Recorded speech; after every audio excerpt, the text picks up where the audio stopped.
Welcome to the Ableton and Music Habits Podcast, episode 43.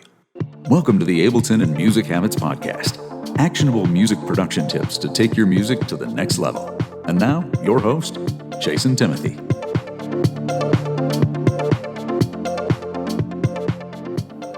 Hey guys, welcome back to the podcast. So today's subject is going to be something I like to call creative input versus creative output.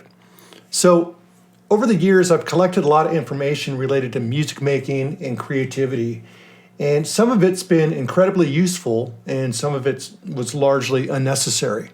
Sadly, a lot of time is wasted on this unnecessary learning. So what makes the information you learn useful? My opinion is if you actually apply it, then it's useful. If you don't, it was probably a waste of your energy.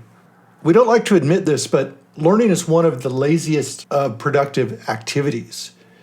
It requires no skill, very little action, and makes us feel smarter and wiser. This is what makes a constant learning cycle kind of dangerous. The issue is that wisdom isn't gained from learning, it's gained from implementing what you've learned. And this is how we distinguish what is useful versus what isn't. A huge gap in music training I see is that it's usually aimed strictly to students who just want to consume. Of course, these students want to become better, but they don't realize the disconnect between learning and applying what they learned. Learning how to learn and implement is lacking in 95% of music coaching, and I believe it's like giving someone a can, but not the can opener. Without this important piece, this type of training is selling false hope. How many courses have you taken that made you feel smarter having gone through it, but got you no closer to reaching your goal? We become smarter and wiser when we're able to articulate and share what we've learned. If we're not able to easily explain or put an idea into practice, we've not really learned it. Sadly, we become complacent with learning alone, and we become addicted to the idea of knowing more than we previously did. So we pull in more information than we need, and most of it leaves our brain as quickly as it came in. For example, have you ever looked at your watch and 30 seconds later someone asks you what time it is? And what do? You look at your watch again, because within that time, you literally forgot what time it was. I'd say that most of what we consume is much like habitually checking your watch. By understanding this, we can pay much more attention to our consumption habits so we can make sure we are gaining something from each experience. We only have a finite amount of energy each day, so we need to be wise about where we put that energy. Bad information consumption habits can leave us mentally fatigued at the times we need to problem solve.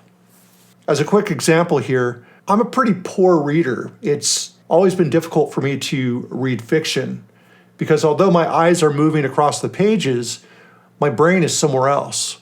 So sometimes I'll go about reading 3 or 4 pages only to realize I have zero recollection of what I've just read, and I'm forced to refocus and read it all over again. How often do you do this sort of thing in life? How much time is wasted thinking we're being productive when it's actually void of value? I think the greatest value comes from sharing. In fact, if you aren't sharing, you aren't learning. It's really as simple as that. Also, if you aren't sharing the craft you have developed, you have no idea how or if it fits in the real world. If you learn something new, you need to test it in a real world scenario.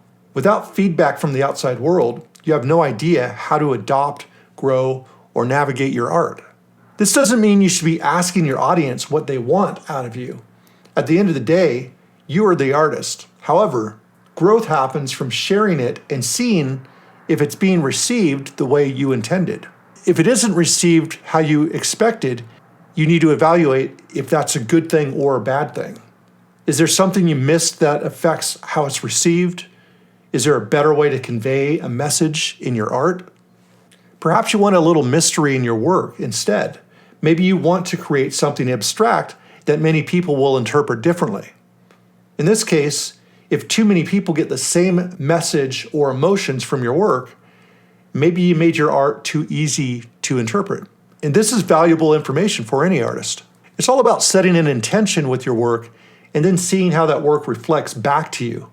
If your work is just sitting on a hard drive, it's wasted potential, either a potential to succeed at your intention or to learn from it.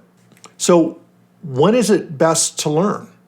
I'd say something new becomes necessary when your current knowledge can't get you past an obstacle you're facing. The immediacy of need and the immediacy of implementation will almost guarantee that the learning is serving its purpose. Learning for the sake of learning should usually be avoided when there's no actionable application for immediate use of the new knowledge. So how do we know if we've received the correct information or enough information on a certain subject? In my opinion, we never know what information is correct until we put it to the test. My advice is to learn just enough to put something to the test. If it solves the problem, it's correct. If it doesn't, you may need to try another source. Now, even though you have received correct information, it doesn't automatically mean it's the most effective. It's simply one approach to a desired outcome. So be open to new ideas at all times, but avoid going down rabbit holes if what you're doing is currently working for you. At the end of the day, wisdom comes from sharing your ideas and receiving feedback. Wisdom is rarely created in a vacuum, unless you're having a spiritual awakening during some deep meditation or something like that. If you take what you learn to create and then put those creations out in the world, you'll start to create a positive feedback loop. Don't try to share perfection, just share the best work you're currently capable of. Your path to excellence is a journey both enjoyed by you and your audience. So hopefully this helps you make the distinction between your creative input and your creative output.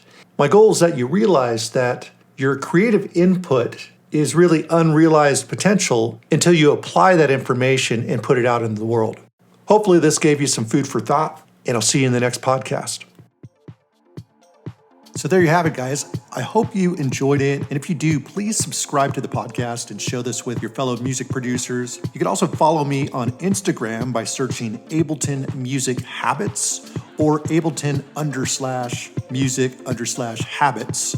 If you'd like to connect with me more directly, you can fill out a quick form at musicsoftwaretraining.com/application. Take care and see you guys next time.